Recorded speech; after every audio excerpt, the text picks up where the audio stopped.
Welcome to this special presentation on Times Network. We have a very special guest with us. I have with me the Finance Minister of Andhra Pradesh, Buggana Rajendranath. Sir, thank you so much for joining us, and congratulations. The summit is about to start, Andhra Global Investors Summit. Obviously, you are all set. It looks like a very promising summit, and it is happening after such a long gap. What can we expect from the summit? It's been quite encouraging. The response that we have received soon after announcement of the summit and its dates.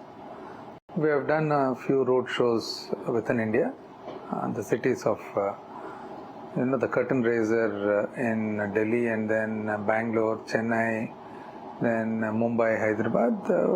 The response is very encouraging. It's been quite some time, few years, and we've had COVID in between, and we also see so many states doing summits in the recent times.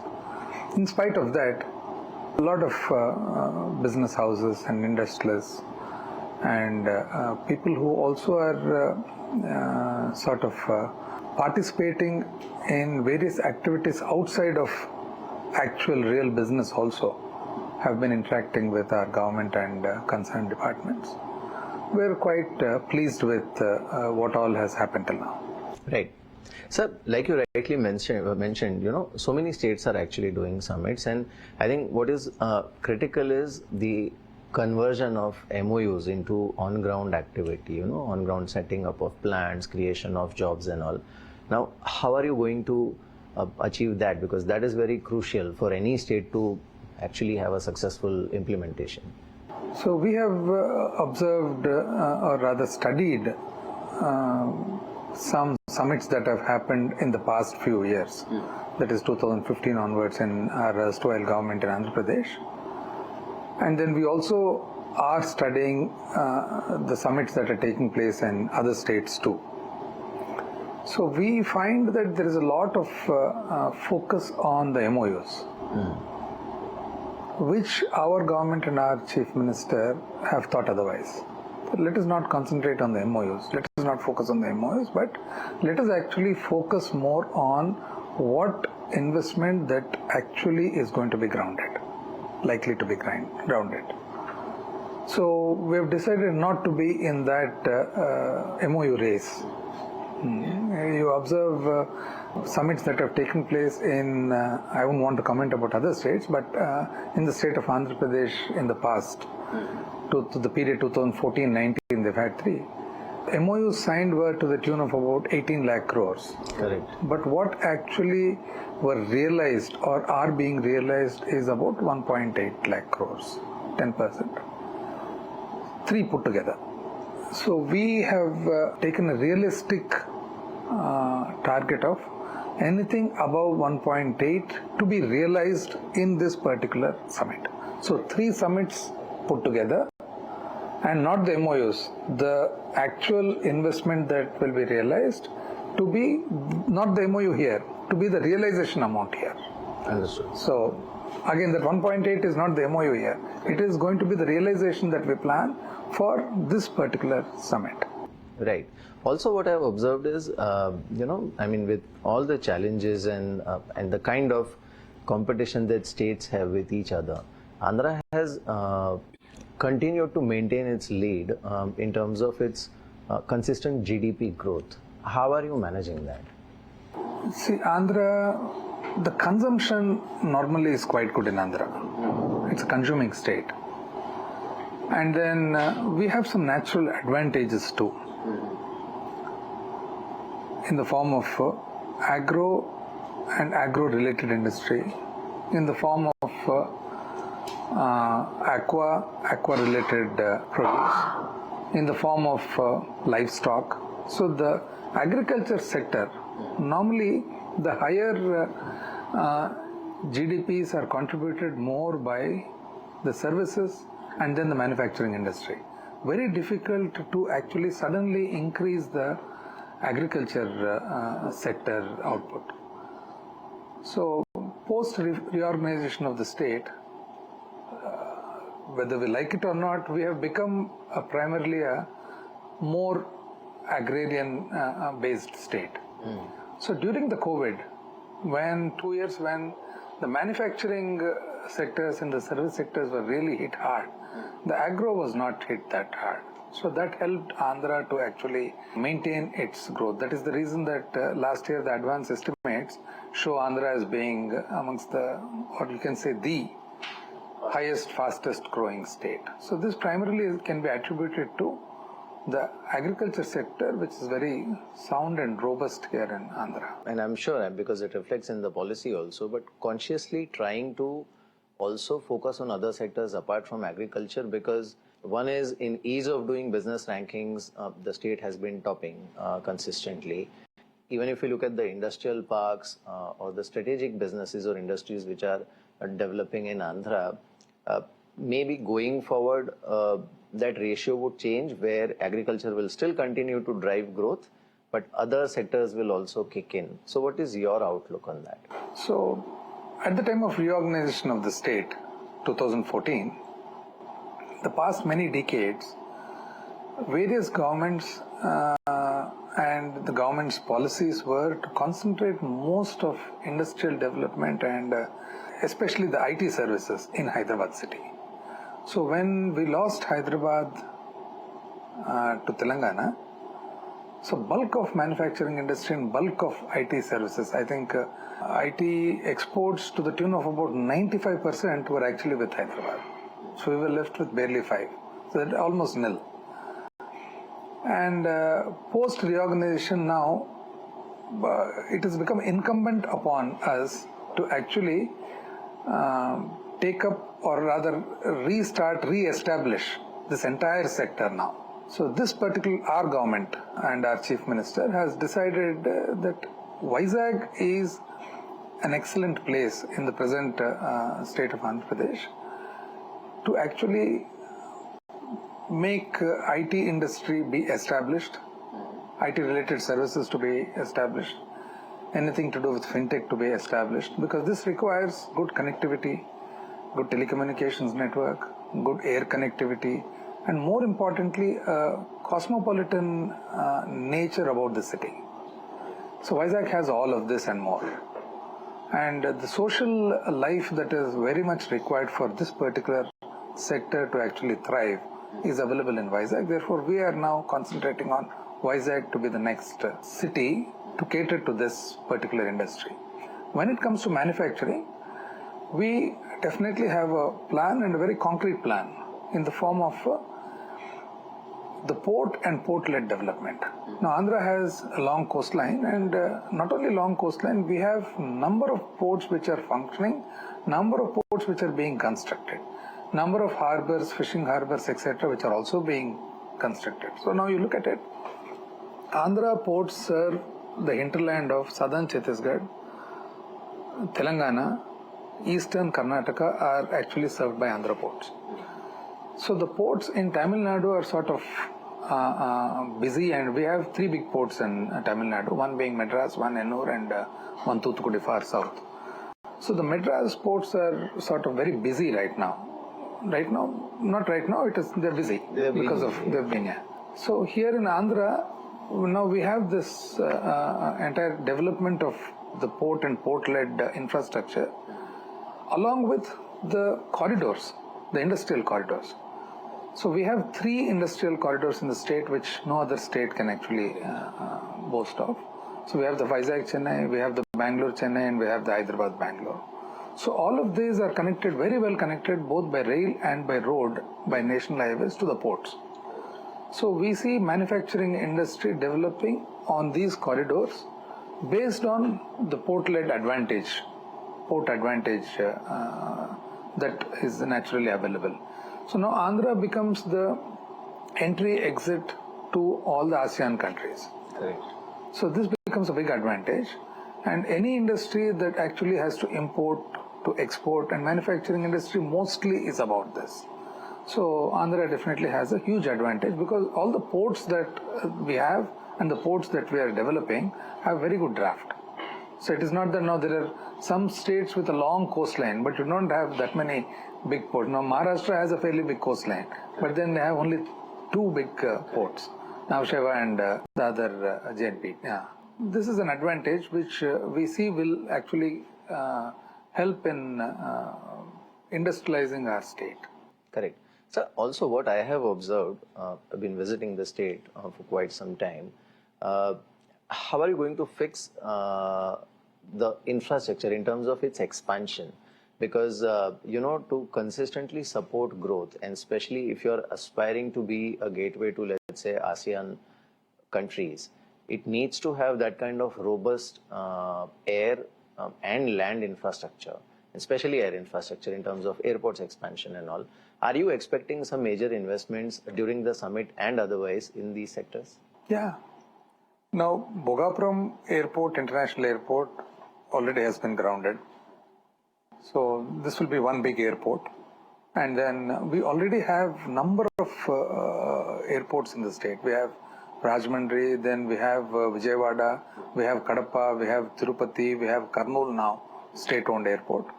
So I think we have a good amount of airports which very few other states can actually boast of. And this definitely will help various sectors in the future. For example, electronics and electronic items and the transport of such goods, transport of horticulture products. Of late, most of the horticulture products and floriculture products are also being transported by air because of the less shelf life. Then shrimp, for example, shrimp and shrimp-related thing, fish. So this definitely will help. And with regard to the rail, we already have a pretty good rail network in the state because of the coastal rail facility that is there. And we're also coordinating with the Government of India's plan and policy for port and port-led development in the form of Sagarmala. So the state highways, state roads that are connecting the national highways. It's like you have the national highways connecting the railway connecting the ports, and then we also are linking up the state highways and redoing bridges, etc., and repairs of roads, state roads, so that it actually works as arterial roads connecting all of these. So our plan for road and road development is and strengthening and augmentation of the state highways is based mostly on what the Government of India is planning to do on the Sagarmala. Right. Coming back to Vizag, and like you rightly mentioned, it's maybe ideally located for IT and ITES services development. So somewhere in the future, you are mentally prepared to compete with the existing hubs of IT services, be it Bangalore or Hyderabad? Yes, surely, because see, Andhra, the workforce, Silicon Valley, the Andhra workforce now, bulk of the people who are working, the Andhrites, bulk of the Telugu speaking, I would say Telugu speaking people, bulk of them who are working are from this region.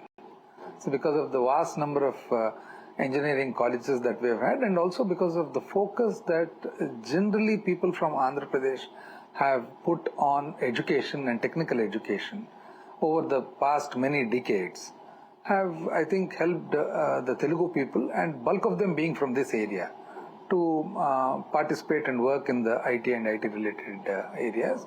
For example, you go to the west coast of America, you go to the Bay Area, you can see a small Andhra Pradesh over there. You go to Bangalore, you see a bulk of them, Hyderabad, bulk of them from here. So the workforce itself is a big advantage, huge advantage. So normally the workforce, when you have your workers, your employees hailing from the same place, your attrition is going to be very low. Correct. So that will be a big advantage. Now, let us say a person from Karnataka or a person from Andhra living in Vizag, living and working in Hyderabad. So what is his expenditure on house and other activities going to be? It's going to be huge. Whereas you are from Vizag, you have your own workplace in Vizag, or for that matter Vijayawada, or for that matter Tirupati. So automatically what happens is your cost of living goes down, you stay with your family, so your attrition is going to be very low. And either way, the workforce mostly is from here. So this will be a big advantage. In fact, we lost out on this golden opportunity in 2014 to 19. The erstwhile government should have promoted Vizag. So this IT and IT related area of business, social life and infrastructure for a good social life is very important. That is the reason that Bangalore has actually grown. That is the reason that Hyderabad has grown. So this, I think, is naturally available in Vizag. See, Vizag is a city which has an inherent cosmopolitan nature in it. So you don't have anybody from just Vizag for centuries. All the people who have settled here have settled over a period of time. So you have the Eastern Naval Command. So you have people from all over the country. You have the RINL, Rashtriya Ispat Nigam Steel Plant. You have people from all over the country. You have the Hindustan Shipyard. You have people from all over the country. So the nature of Vizag is cosmo. So it is not that every city can become cosmopolitan. Now you go to set. Till now in India, Delhi is one that has a cosmopolitan nature in it. Mumbai is one that has a cosmopolitan nature in it. Bangalore is one which has a cosmopolitan nature in it. Hyderabad is one. The rest of the cities or capital cities are not as cosmo as the four I mentioned. Now Vizag will be one of such nature. You also have some advantages in the form of the beach, the hills, very few places where you have the beach and the hills and hill station and beach in a distance of 30-40 kilometers. I don't think very many places have this sort of thing. So all this put together, I think, is just fit for Vizag to take off. And we missed out on the opportunity 2014 to 19 because soon after reorganization of the state, a bulk of people working in Hyderabad, for many reasons, wanted to just have their offices and shift back for various reasons, be it emotional or be it practical or otherwise. That particular period, 2014 to 19, was missed out by Andhra, but we hope to regain that. We actually wanted to start that in 19, but then COVID came in the way. But we definitely hope that Vizag is going to once again take our state onto the international map on the IT. Yeah. I'm actually wanting to understand because what is happening is, one is, post-COVID, there is this whole thought process of China plus one as a policy, and India obviously is a front runner in that. Every other state that we speak to is trying to pitch themselves for the global manufacturing hub in some way, So that thought process is very clear that you make for India and make for the world also. Obviously, there is a positive sort of a competition between all the states. Now, how do you maintain edge in this kind of competitive scenario where every state is trying to pitch themselves to the global investor community? See, global business definitely requires logistics to be an important part of the manufacturing. So every landlocked state will be at a disadvantage. Every state with a coastline will be at an automatic advantage. So number two, in states with a coastline, the ones that have good ports and ports that can actually keep on expanding. So it is not like we have one or two ports and that is the end. No, we have multiple. The location of Andhra coastline is such that the geographical nature is such that we have multiple ports and multiple ports with good draft where they can actually scale up. So this is one big advantage that we have. Any manufacturing industry you want to have or no. Now, for example, a steel plant. Gone are the days when steel plants were to be located close to the mines. Between the iron ore mine and the port, now plants want to be located at the port, not adjacent to the iron ore mine. So that is the paradigm shift that we have seen in manufacturing industry, which automatically Andhra will be at an advantage. The second big advantage is we are not focusing on all the businesses that are possible in the world. We have actually brought it down to certain sectors where we have a natural advantage. So the states which are coming forward, you have two ways of going about it. One is a natural advantage. One is you try to bring in people and incentivize, etc., etc. See, incentives are such things where every state has some incentives to offer. Some people do it a little more, some people do it a little less, some people on taxes, some people on power, some people on labor, etc. So we are more on to, we also have our incentive policy, but we are more on to natural advantage. For example, agribusiness is a natural advantage. We are number one in many things, many produce. Then between 1 and 5 in everything, in rice, in pulses, in horticulture, in milk, in meat, In eggs, we are in that 1 to 5 in the country. So this is an area of our strength. So we want to encourage industry. Now, for example, I'll give you a case of in Chennai during the road show. We had one big masala manufacturing businessman who was interested. So he said, 60% of my chili comes from Guntur, so I want to have my facility over there. So this is something that's a natural advantage. So we are focusing on that. Similarly on eggs, similarly on meat, similarly on milk, similarly on rice. So all these are all areas where there is a global marine product. We are first in shrimp, first in fish in the country.